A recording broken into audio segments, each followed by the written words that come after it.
episode 268 of the CRICKETher Weekly. Last weekend we did our first epic road trip of the season, didn't we, Sid?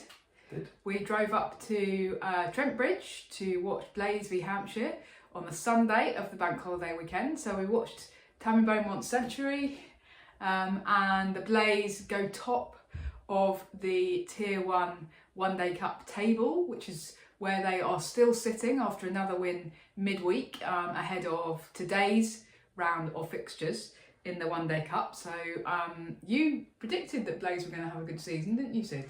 Well, the Saints seem to be having it so far. I mean, they've still got to, will still, of course, lose all their England players. They will. As of, the next week.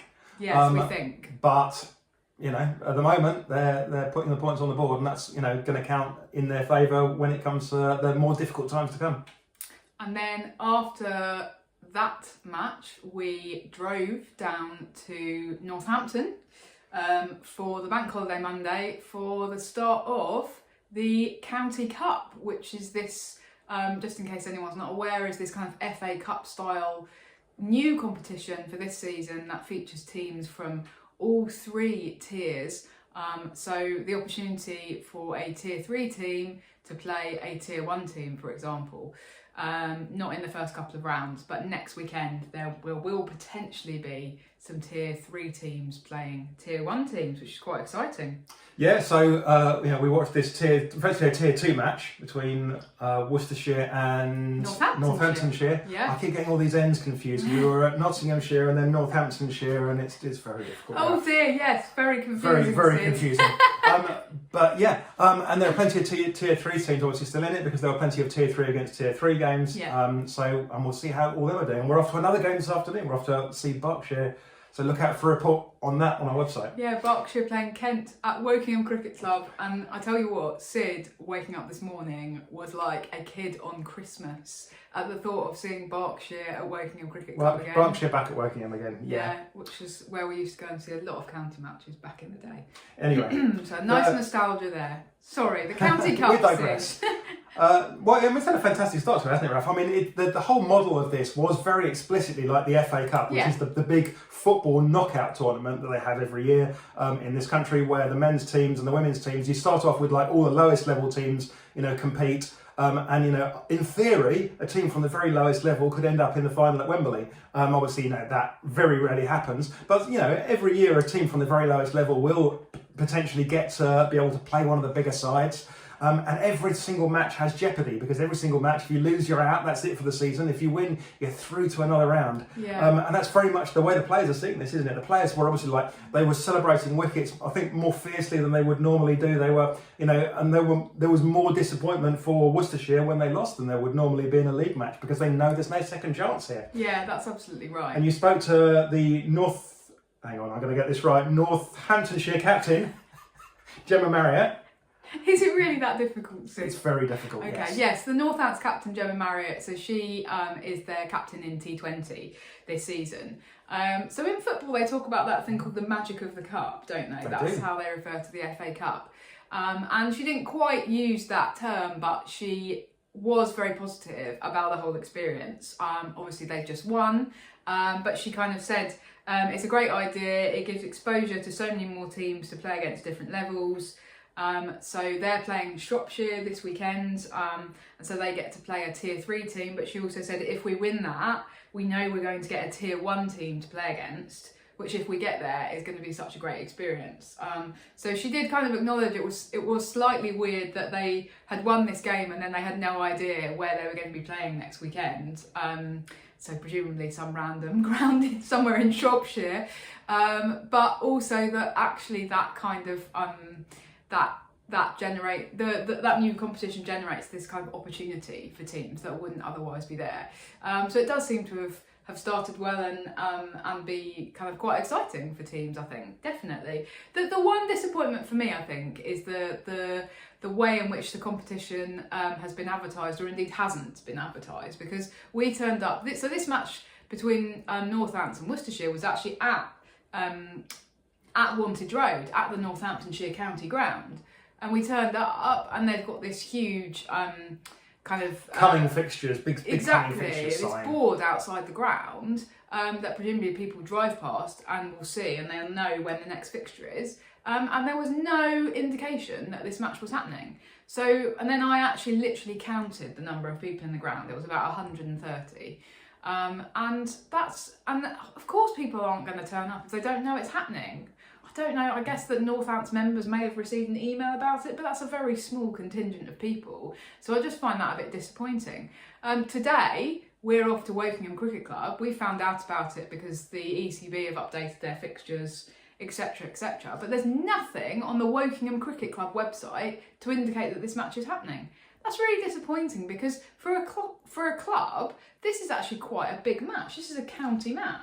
Yeah, an opportunity for them to, at the very least, fill their coffers behind the bar if they can get a few extra people along. I mean, again, maybe they sent emails to members and things like that. Yeah. But it was very telling that Northants didn't really seem to have done an awful lot to publicise it. And of course, what's going to happen at the end of the season is going, well, yeah, but nobody comes and watches women's cricket. We know we put on that match and nobody came, and it's like, well, but even your own sign at the ground didn't say that it was on. Exactly. So that's all a bit frustrating, and I think that that's something that really the counties need to get their act together about, because it's great for the players that these matches are happening, but how much greater would it be if there were people in the ground to support them? Yeah. Okay. Anyway, how excited are you, Sid, about Berkshire v Kent? I'm really looking forward to it. Okay, good. Can Berkshire win? It's going to be tough, but the last time we saw Berkshire play Kent at Wokingham, Berkshire won off the last ball. So you never know, Raf. It was a while ago, back in the good old days.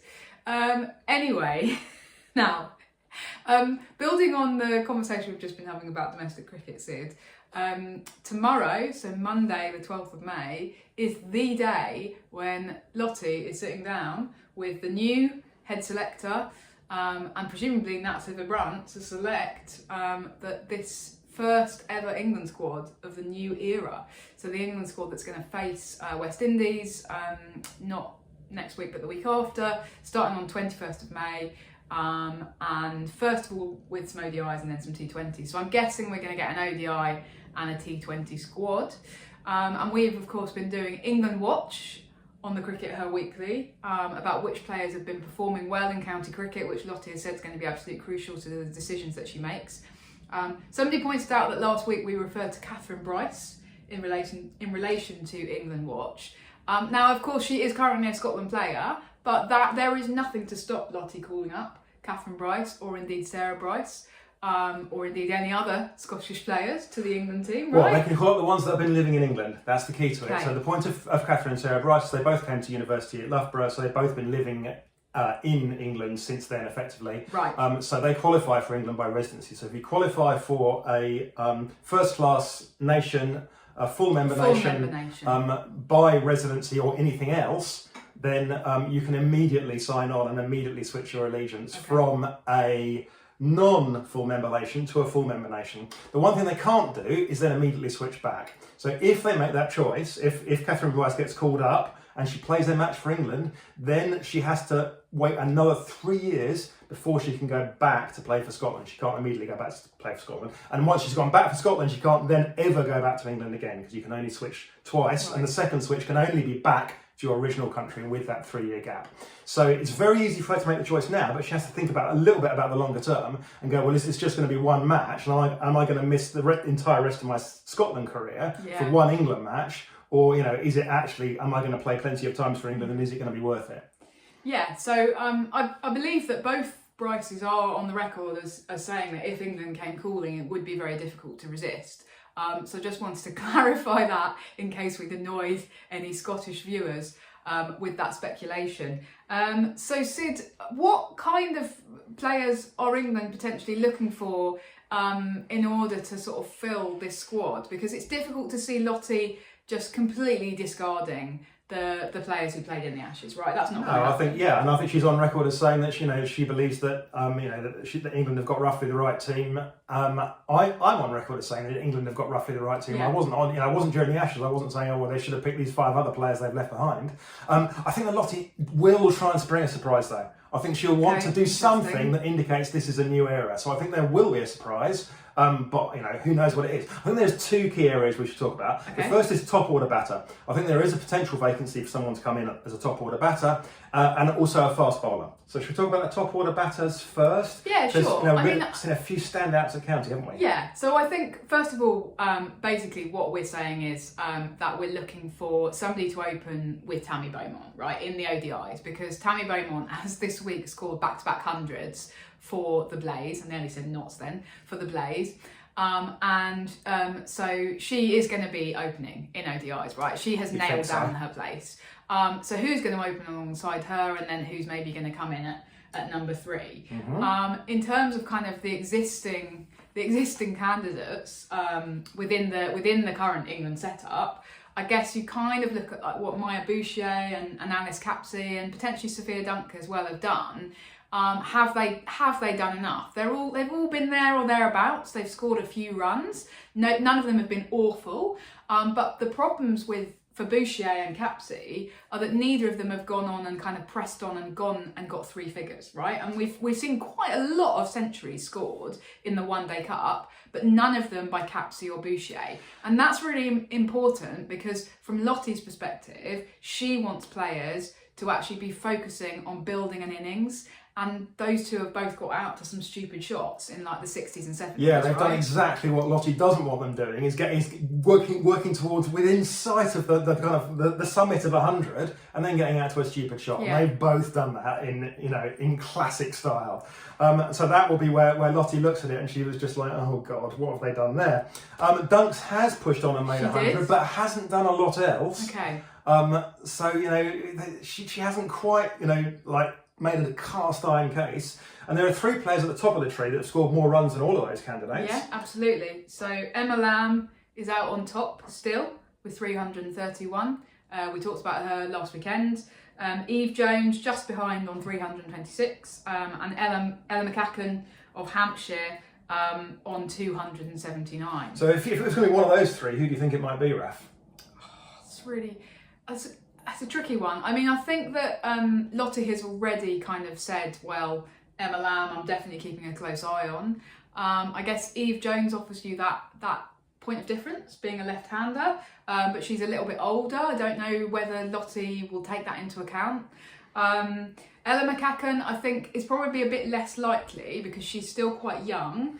And she is maybe like next year or the year after. So it's definitely somebody that Lottie will be keeping an eye on, who will be kind of there or thereabouts and will probably be, playing for England A this summer, who I believe are playing New Zealand A, is that right?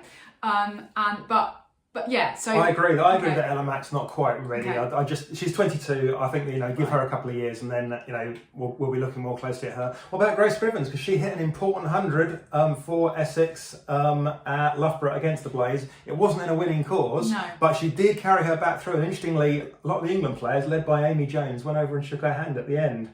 They just had a feeling of Amy Jones going over and going, all right, future boss, well played, future boss. Okay, you're reading a lot into that. I am maybe a lot. It was just them being good sportswomanship. I don't usually see that though. That's okay. Yeah, perhaps. I don't think that Grace Scrivens has quite done enough. Unfortunately, no, I think you're right. To be fair, yeah. Sorry, go on. No. Just that I think that in order for her to get called up, she needed to have scored 2 or 300s rather than just 150. Yeah, and she has had a decent start to the season, but it's not been spectacular. And that's what you really need to do. You need to be doing what Emma Lamb's done, actually. Really properly stick your hand up and go, pick me. Yeah, the other thing with Grace Scrivens, of course, is that we've said that Tammy Beaumont's the one that really has put her hand up this season and gone, you can't get rid of me, I'm too good. And, if that had been Danny Wyatt that had put her hand up and gone, I'm too good, and you go, well, okay, if you compare up Danny Wyatt and Grace Scrivens and go, okay, you've got 2 quite different players there. Pairing up Grace Scrivens and Tammy Beaumont, you've got 2 quite similar players, and they're probably going to be thinking about those partnerships and how that's probably not ideal. So I think probably not this time for Grace Scrivens, unfortunately. Okay.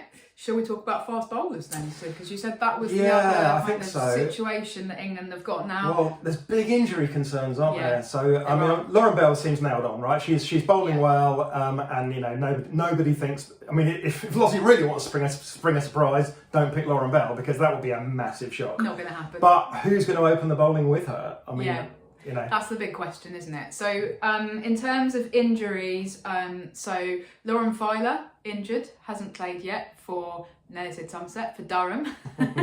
Danny Gibson injured as well, and Freya Kemp still injured. Unfortunately, she's still limping around at Hampshire a little bit. So they're out. They were the ones who were kind of there or thereabouts in the Ashes, weren't they? And then so then you've got like Kate Cross, you've got Mahika Gur, who's only played a couple of games. She appears to still be coming back. Rhiannon McDonald-Gay, Izzy Wong. The thing is, none of them have been in great form. I suspect it'll be Kate Cross in the one dayers. Safe pair of hands. She's actually bowled some really decent spells in the One Day Cup so far. Yeah, she's not nailed it in the wickets column, though. She's not taken loads of wickets, but Lottie is somebody who literally has sat down and watched these streams from beginning to end, so she will know that actually sometimes it's not necessarily about the wickets you take, it's about how consistent you are. So I think it'll be. If you're going to pick on grounds of consistency, then I mean, why wouldn't you pick Freya Davis? Freya Davis has bowled more dot balls than anybody else in the. I was going to say the county championship in Tier 1. Yeah. You know, that's your consistent Absolutely. bowler. If that's your criteria, she should be ahead of Kate Cross, really. But I suspect Kate Cross will get that nod. But if there's going to be a surprise selection, what about Phoebe Turner? She's the top wicket taker. Could she be the surprise that we're looking for? She's an in-swing bowler, which gives you a point of contrast with Lauren Bell these days. Of course, Lauren Bell these days is bowling outswingers. She's taken some decent wickets. She made one swing across Grace Scrivens. Grace Scrivens hung her bat out thinking it was going to swing rather less than it did, caught the edge and caught behind. So, you know, she's, I mean, if you're getting Grace Scrivens out, you know, you're doing the business, right, Raf? Do you think there's any possibility for Phoebe Turner, or do you think that's too much of a left field? Again, I think because she's not really been kind of in the thinking previously. That doesn't mean that she won't be now, but I think it's more likely that we'll see her playing for England A and give her a shot there rather than catapulting her straight into the England team. I might be wrong though. You've talked about Lottie making a surprise statement selection. I think it's more likely to be Emma Lamb than it is to be Phoebe Turner. Okay. But that's just my inkling. Just to say that I guess some people might be sat at home going, well, Nat Sciver-Brunt will open the bowling with Lauren Bell. The only concern about that is that having just literally come back from maternity leave like 4 or 5 days ago, she probably won't have. Yeah, they're incredibly careful with her bowling all the time anyway, because you know she's got basically constant niggling injuries around her knees, and we need her at her best with the bat. Really. I doubt that they will take the risk of bowling her in these games, but we'll see. Well, it'll be interesting to see.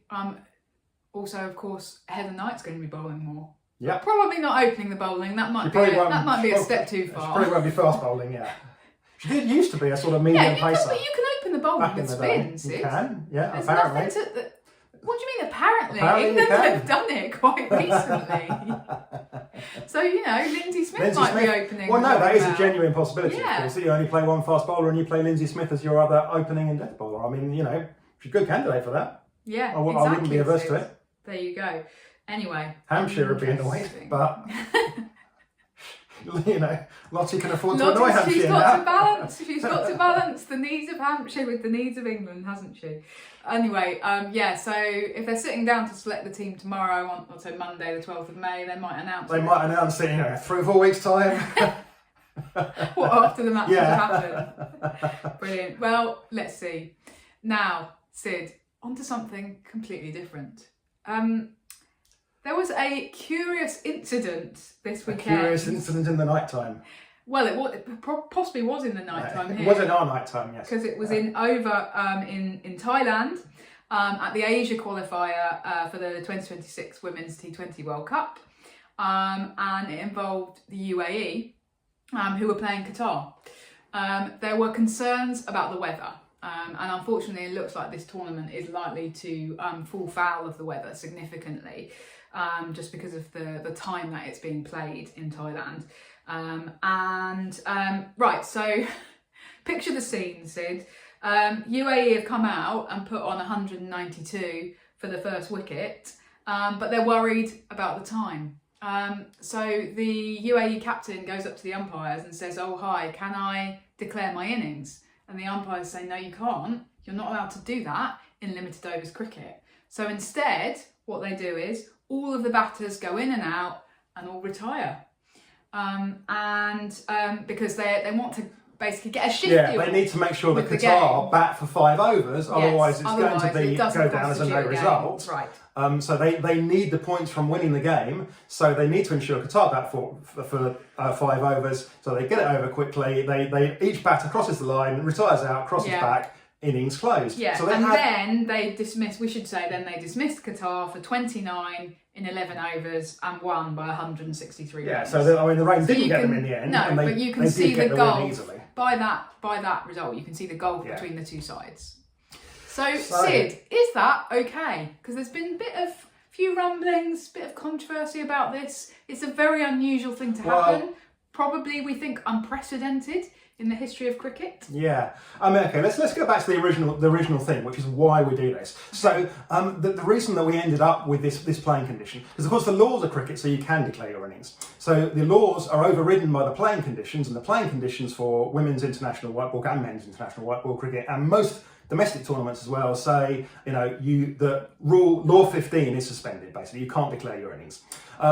Why do they do this? Well, ultimately, it all stems back to a men's game played back in the 1970s. Remember them, Raf? No, you don't. No. Sorry. The 1970s between Somerset and Worcestershire, when Somerset worked out that due to the fact that the tiebreaker in a competition that they were playing, the tiebreaker was not net run rate in those days, it was bowling strike rate. Right. What that meant is that Somerset worked out that if their game was extremely short, they wouldn't lose much bowling strike rate, and their opponents, Worcestershire, who stood potentially to overtake them, wouldn't be able to up their bowling strike rate, because again, if they only bowled a couple of overs, then their bowling strike rate wouldn't be able to improve. Okay.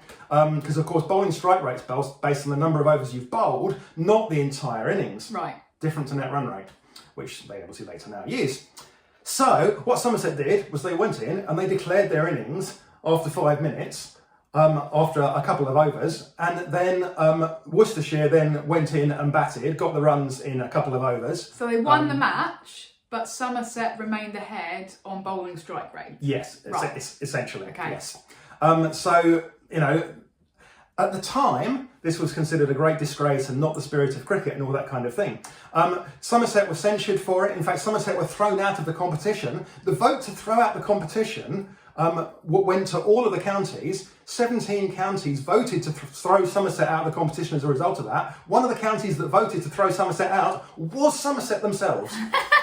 Oddly, Derbyshire, nobody seems to know why, Derbyshire voted not to throw them out, even though Derbyshire had nothing to do with it. So the people who were voting for Somerset basically were expressing their disapproval of what their own captain had done.